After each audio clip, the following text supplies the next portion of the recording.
everyone, welcome back to our channel Beauty Talk with me TSK. So இன்றைக்கி என்ன video அப்படின்னு வந்து பார்த்தீங்கன்னா வீட்லேயே ஹேர் ஸ்பா வந்து எப்படி பண்ணுறதுன்னு ஆல்ரெடி ஒரு வீடியோ போட்டிருப்பேன். ஸோ அதை நீங்கள் செக் செக் அவுட் பண்ணி பாருங்கள். இப்போ வந்து அந்த ஒரு அந்த ஸ்பா கேப் வச்சு நம்ம எப்படி ஹேர் ஸ்பா பண்ணுறது அப்படின்னு தான் இந்த வீடியோவில் பார்க்க போகிறோம். ஸோ வாங்க வீடியோக்குள்ளே போகலாம். இந்த ஹேர் கேப் பற்றி நான் பேசியிருப்பேன். பார்க்கலை அப்படின்னா நான் வந்து கார்ட்டில் வைக்கிறேன். ஸோ செக் பண்ணி பாருங்கள். ஸோ இது வந்து வாஷபிள் தான். நான் இன்னும் யூஸ் பண்ணல. இப்போ தான் ஃபர்ஸ்ட் டைம் நானுமே யூஸ் பண்ண போகிறேன். ஸோ ஒன்ஸ் நம்ம ஸ்பா முடிச்சுட்டு இந்த கேப் வந்து நம்ம வாஷ் பண்ணிக்கணும். ஸோ கண்டிப்பாக வாஷ் பண்ணி தான் வைக்கணும். இந்த ஜிப் வந்து நம்ம அன்லாக் பண்ணோன்னா அது வந்து ரிமூவ் ஆகிடும். ஸோ இதுக்கு ஹேர் ஸ்பா பண்ணுறதுக்கு பெருசாக அந்த கேப் இப்போதைக்கு மெயினாக தேவை. அதுக்கப்புறமா வந்து பார்த்தீங்கன்னா நம்மளுக்கு ஒரு கோம்பு, இந்த கோம்பு தான் வைக்கணும்லாம் அவசியம் இல்லை, எனி கோம்பு நீங்கள் வச்சுக்கலாம். அண்ட் இந்த ஸ்பா க்ரீம். ஸோ நான் வந்து லாரியலோட ஸ்பா க்ரீம் தான் எடுத்திருக்கேன். இதுக்கே வந்து பார்த்தீங்கன்னா கான்சன்ட்ரேஷன் தனியாக கிடைக்கும். உங்களுக்கு கான்சன்ட்ரேஷனோட பண்ணணும் அப்படின்னா இன்னுமே அது ப்ரீமியமாக இருக்கும். நீங்கள் பண்ணும்போது ரிசல்ட் இன்னுமே நல்லாயிருக்கும். பட் எனக்கு வந்து கான்சன்ட்ரேஷன் பெருசாக தேவையில்லை அப்படிங்கிறதுனால நான் இதிலே வந்து என்ன பண்ணியிருக்கேன் அப்படின்னா கிளிசரின் ஆட் பண்ணியிருக்கேன், விட்டமின் இ கேப்சூல் ஆட் பண்ணியிருக்கேன், கோகோனட் ஆயில் ஆட் பண்ணியிருக்கேன், ஆலிவ் ஆயில் ஆட் பண்ணியிருக்கேன், ஆல்மண்ட் ஆயில் ஆட் பண்ணியிருக்கேன். ஸோ இது எல்லாமே நேச்சுரலாக நம்மளுக்கு இன்னுமே நரிஷ்மெண்ட் கொடுக்குன்றதுனால நான் வந்து வீட்டில் என்கிட்ட இந்த ஆயில்ஸ் எல்லாம் அவைலபிளாக இருந்தது. நான் இதில் வந்து மிக்ஸ் பண்ணியிருக்கேன். அளவு வந்து பார்த்திங்கன்னா எல்லா ஆயிலுமே வந்து 1/2 ஸ்பூனு, கிளிசரின் மட்டும் இந்த ஸ்பூனில் ஃபுல் ஸ்பூன். ஸோ இந்த ஸ்பூனில் நான் வந்து ஒரு ஸ்பூன் ஃபுல்லாக கிளிசரின் ஆட் பண்ணியிருக்கேன். ஆயில்ஸ் எல்லாமே 1/2 spoon and vitamin E capsule வந்து ஒரு கேப்சூல் நான் ஆட் பண்ணியிருக்கேன். க்ரீம் எவ்வளோ எடுத்திருக்கேன் அப்படின்னா இந்த ஸ்பூனில் கேல்குலேட் பண்ணி சொன்னால் 5 ஸ்பூன் எடுத்திருக்கேன். இது என்னோடய ஹேருக்கு போதுமான அளவு. இன்கேஸ் பத்தலை அப்படின்னா நான் வந்து ஆட் பண்ணிப்பேன். ஸோ உங்களோட ஹேர் லென்த், உங்களோட டென்சிட்டி பொறுத்து நீங்கள் வந்து க்ரீம் வந்து எடுத்துக்கோங்க உங்களுக்கு எவ்வளோ வேணுமோ. ஸோ இது வந்து ஃபர்ஸ்ட் எப்படி அப்ளை பண்ணலாம், என்ன பண்ணணுங்கிறது சொல்கிறேன். பேசிக்கான விஷயம் என்னென்னா நம்ம தலை வந்து ட்ரையாக இருக்கணும், அதாவது ஆயில் இல்லாமல் இருக்கணும். நம்ம ஸ்பா பண்ணும்போது என்ன ரீசன்னா இந்த க்ரீம் நம்ம அப்ளை பண்ணும்போது அது ஒரு மாதிரி இருக்கும். ஆயில் இருந்துச்சுன்னா கரெக்டாக அது வந்து நரிஷ்மெண்ட் கொடுக்காது. நம்ம கேட்கலாம், நீங்கள் ஆல்ரெடி இந்த க்ரீம்லேயே ஆயில் தானே போட்டிருக்கீங்க, ஏன் தலையில் ஆயில் இருந்தால் என்ன பிரச்சனை அப்படின்னு சொல்லிட்டு. நம்மளுக்கு வந்து அந்த மிஷின்லாம் நம்ம அந்த கேப்லாம் போட போகிறோம். அண்ட் அது மட்டும் இல்லாமல் உள்ள ஃபாலிகல்ஸ்லாம் அது வந்து போகணுன்றதுக்காக தான் வந்து நம்ம ஸ்பா வந்து அந்த கேப் வச்சு பண்ணுறோம். ஆல்ரெடி ஆயில் இருந்துச்சு அப்படின்னா டெஃபினட்டாக உங்களுக்கு வந்து அந்த ஸ்கேல்ப் வந்து ஓப்பன் ஆகும்போது அந்த ஆயில் தான் போகுமே தவிர்த்து இந்த நரிஷ்மெண்ட் போகாது. ஸோ இந்த ரீசனுக்காக தான் வந்து நம்ம ஆயில் வந்து இல்லாதப்போ ஹேர் ஸ்பா பண்ணுறோம். நீங்கள் பார்லர்லேயே பண்ணீங்க, ஆயில் வச்சுட்டு போனீங்கன்னா கூட ஃபர்ஸ்ட் அவங்க வந்து ஹேர் வாஷ் பண்ணிட்டு தான் உங்களுக்கு வந்து ஸ்பா பண்ண ஸ்டார்ட் பண்ணுவாங்க. ஸோ நீங்கள் வீட்லேயே பண்ணுறீங்க அப்படின்னா ஃபர்ஸ்ட் திங் உங்களோட தலையில் வந்து ஆயில் இருக்கக்கூடாது. அப்படி ஆயில் இருந்துச்சுன்னா ஹேர் வாஷ் பண்ணிவிட்டு அதுக்கப்புறமா நீங்கள் வந்து ஸ்பா பண்ண கண்டினியூ பண்ணுங்கள். ஸோ நெக்ஸ்ட்டு வந்து நான் வந்து 2ஆக ஸ்ப்ளிட் பண்ணிக்கிறேன். ஸோ என் முடி வந்து காடு கணக்காக இருக்குது, ரஃப்பாக இருக்குது, ஃப்ரிஸியாக இருக்குது, எல்லாமே இருக்குது. ஸோ உலகத்தில் என்னென்ன பிரச்சனை தலைக்கு இருக்குமோ எல்லாமே எனக்கும் இருக்குது. ஸோ ஃபர்ஸ்ட் நான் 2ஆக ஸ்ப்ளிட் பண்ணிவிட்டு நல்லா டீடாங்கிள் பண்ணிட்டேன். இப்போது நீங்கள் கையில் வந்து இது ஒன்றுனா ஸ்ப்ளிட் பண்ணி அப்ளை பண்ண போகிறீங்க. நான் உங்களுக்கு ஒரு 2 ஸ்டாண்ட் முடியில் வந்து பண்ணி காட்டுறேன். அதுக்கப்புறம் நான் வந்து மிரர் பார்த்து தான் பண்ண முடியும். பிகாஸ் எல்லா இடத்துலையும் போதா இல்லை நான் அப்போ தான் செக் பண்ண முடியும். ஸோ இந்த ஒரு பிட் நான் எடுத்துக்கிறேன் ஹேரு, மற்றதெல்லாம் பின்னாடி தள்ளிட்டு இப்போ இது நான் நல்லா டீடாங்கிள் பண்ணிவிட்டேன். ஸோ கையில் எடுத்தாலே எனக்கு எந்த இதுவும் வரல. ஸோ இங்கெல்லாம் பார்த்தீங்கன்னா எவ்வளோ ஃப்ரிஸியாக இருக்குது. ஸோ இப்போ என்ன பண்ண போகிறோன்னா க்ரீம் நான் எடுத்துக்கிட்டேன். ஆக்சுவலி இது கொஞ்சம் வெட்டாக இருக்கணும் உங்களோட முடி. எந்த வந்து நான் லைட்டாக வெட் பண்ணிட்டு வந்துட்டேங்கிறதுனால நான் டேரெக்டாக க்ரீம் அப்ளை பண்ணுறேன். இன்கேஸ் உங்களுக்கு ட்ரையாக இருக்குது அப்படின்னா ஃபர்ஸ்ட் ஒரு வாட்டர் ஸ்ப்ரே வச்சு ஃபுல்லாக ஹேரில் வந்து வாட்டரை ஸ்ப்ரே பண்ணிக்கோங்க. ஸோ இந்த மாதிரி அந்த க்ரீமை ஈவனாக நீங்கள் வந்து ஹேரில் அப்ளை பண்ணிக்கணும். ஸோ உங்களுக்கு தெரியும் இது வந்து ரொம்ப ரொம்ப ரொம்ப ரொம்ப கஷ்டமான ப்ராசஸா அப்படின்னு கேட்டிங்கன்னா ஆமாம். ஒரு 2-3 முடி பண்ணும்போது நம்மளுக்கு ஜாலியாக இருக்கும். அதுவும் நீங்கள் ஃபஸ்ட் டைம் பண்ணுறீங்க அப்படின்னா இன்னுமே உங்களுக்கு வந்து எக்ஸைட்மெண்ட்டாக இருக்கும். பட் நீங்கள் கண்டினியூஸாக இதை பொறுமையாக இந்தளவுக்கு பண்ணுவோமா அப்படின்னு கேட்டால் டெஃபினட்டாக பண்ண முடியாது தான். பட் எனக்கு வந்து வேறு ஆப்ஷன் கிடையாது. எனக்கு இது வந்து ஒரு மாதிரி தெரப்பட்டிக்காக இருக்குன்றதுனால நான் பண்ணுவேன். ஸோ நீங்கள் பண்ணுறீங்கன்னா இந்த ஒரு விஷயம் மட்டும் பார்த்துக்கோங்க. ஸோ நெக்ஸ்ட்டு ஸ்டாண்ட் நான் எடுத்துட்டு ஃபர்ஸ்ட் கையிலேயே நான் வந்து எதனா டேங்கிள்ஸ் இருக்கான்னு செக் பண்ணிவிட்டு அதுக்கப்புறமா திருப்பி நான் க்ரீம் எடுத்துகிட்டு அப்ளை பண்ணுறேன்.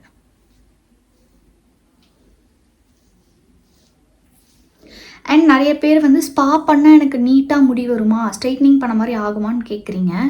டெஃபினட்டாக ஆகாது.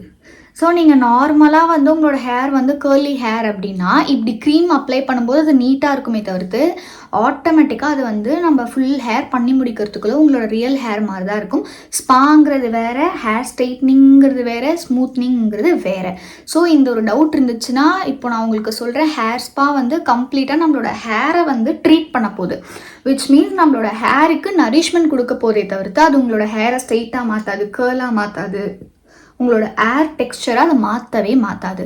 மேபி ஃப்ரிட்ஸை கண்ட்ரோல் பண்ணலாம் அண்ட் டேங்கிள்ஸை வந்து கண்ட்ரோல் பண்ணலாமே தவிர்த்து மற்றபடி உங்கள் ஹேரை ஸ்ட்ரெயிட்டிங் பண்ணுறதோ இல்லை கேர்ள்ஸ் பண்ணுறதோ அந்த மாதிரி எந்த ஒர்க்குமே பண்ணாது.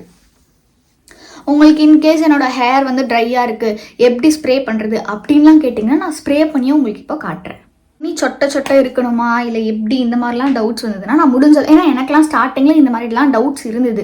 நான் ரெஃபர் பண்ணதில் எனக்கு அந்த மாதிரிலாம் கிளியராக இல்லைங்கிறதுனால நான் உங்களுக்கு எனக்கு என்னென்னலாம் டவுட் வந்துச்சோ அதெல்லாம் கொஞ்சம் கிளியராக உங்களுக்கு எக்ஸ்பிளைன் பண்ணுறேன். லைக் நிறைய பேருக்கு இதை பற்றி தெரியும்னா தண்ணி அடிக்கிறது கூட யாருக்கும் தெரியாதுன்னு கேட்பீங்க. பட் சில பேருக்கு இந்த டவுட்ஸும் இருக்கும், எப்படி அது இருக்கணும், ரொம்ப தண்ணியாக இருக்கணுமா இல்லை லைட்டாக இருந்தால் போதுமான்னு இந்த மாதிரி நிறைய கன்ஃபியூஷன்ஸ் இருக்கும் ஸ்டார்டிங்கில் இனிஷியல் ஸ்டேஜில் தெரியாமல் அவங்க ஃபர்ஸ்ட் டைம் ட்ரை பண்ணுறாங்கன்னா. ஸோ அதுக்காக நான் எல்லாமே முடிஞ்ச அளவுக்கு எனக்கு என்ன டவுட்ஸ் எல்லாம் இருந்ததோ அதை கிளியராக வந்து எக்ஸ்பிளைன் பண்ணணுன்றதுக்காக தான் நான் எல்லாமே டீட்டெயிலிங்காக சொல்கிறேன். ஸோ இது வந்து ஹேர் ஸ்ப்ரே, ஐ மீன் வாட்டர் ஸ்ப்ரே. இந்த மாதிரி ஸ்ப்ரே பண்ணி சும்மா அது ரொம்ப உங்களுக்கு வந்து தனியாக இருக்கணும்லாம் இல்லை, உங்களோட ஹேர் வந்து கொஞ்சம் ஒரு மாதிரி வாட்டர் கண்டென்ட் இருந்தால் போதும், நரிஷிங் இருந்தால் போதும், நீங்கள் தாராளமாக அப்படியே பண்ணலாம். ஸோ அவ்வளோதான், இந்த அளவுக்கு இருந்தால் போதும். சும்மா நம்ம சாரல் விழுந்ததுன்னா தலையில் எந்த அளவுக்கு நம்ம ஹேர் இருக்கும் அந்த மாதிரி இருந்தாலே போதும்.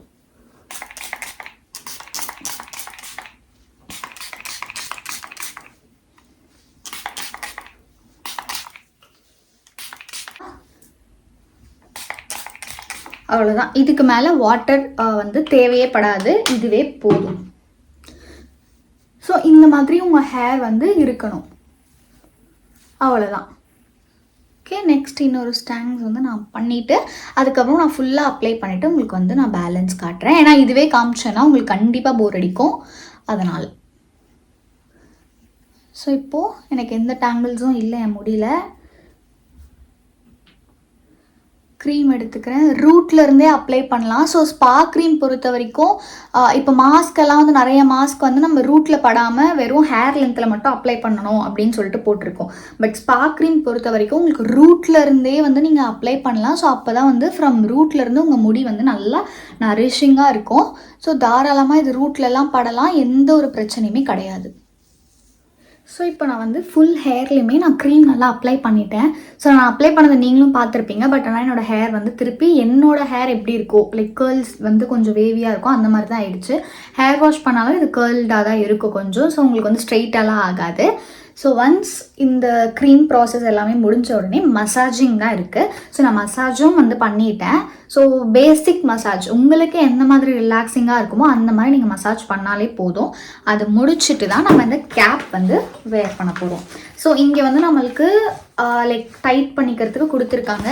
ஸோ ஃபர்ஸ்ட் என்ன பண்ண போகிறேன் அப்படின்னா, நீங்கள் இப்படியும் போட்டுக்கலாம், பட் இல்லைன்னா கொண்டை போட்டும் போட்டுக்கலாம். நான் வந்து சும்மா ஒரு லைட் கொண்டை மாதிரி போட்டுக்க போகிறேன்.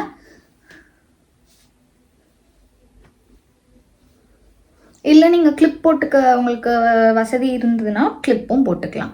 ஸோ நான் லூஸான ஒரு பன் போட்டுக்கிறேன்.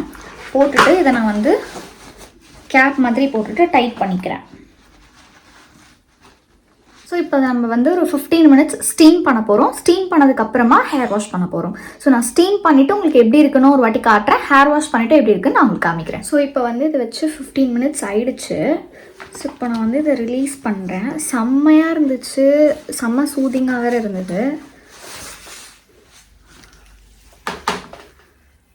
வர்த்து அப்படின்னே நான் சொல்லலாம். ஸோ என்னோடய முடி அப்படியே ஹாட்டாக தான் இருக்குது அண்ட் செம்ம சாஃப்ட் ஆகிடுச்சு.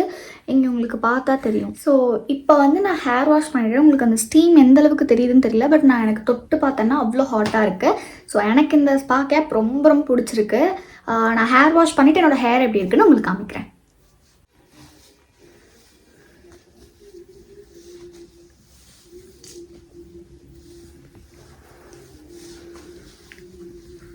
ஸோ ஆஃப்டர் ஹேர் வாஷ் இப்படி தான் என்னோடய ஹேர் இருக்கும்.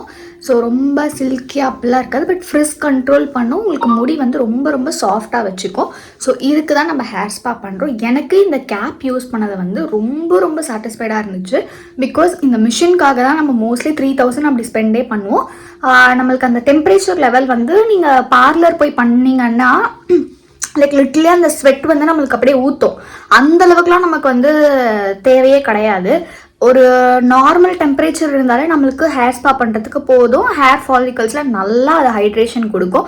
அந்தளவுக்கு உங்களுக்கு வேணும் அப்படின்னா நீங்கள் பார்லர் தான் போய் ஆகணும். பட் எனக்கு இந்த கேப்பே வந்து சாட்டிஸ்ஃபைடாக இருக்குது. ஸோ வந்து நான் மந்த்லி 6 months ஒன்ஸ் நான் பார்லர் போகிறது கூட இதில் நான் அவாய்ட் பண்ணலான்னு நினைக்கிறேன். பிகாஸ் எனக்கு சேம் ரிசல்ட் தான் வருது. பார்லர் போனால் என்ன நமக்கு ட்ரை பண்ணி ப்ளோ ட்ரை பண்ணி விடுவாங்க. ஸோ வேணும்னா நீங்கள் வீட்டிலே கூட ப்ளோ ட்ரை பண்ணிக்கலாம்.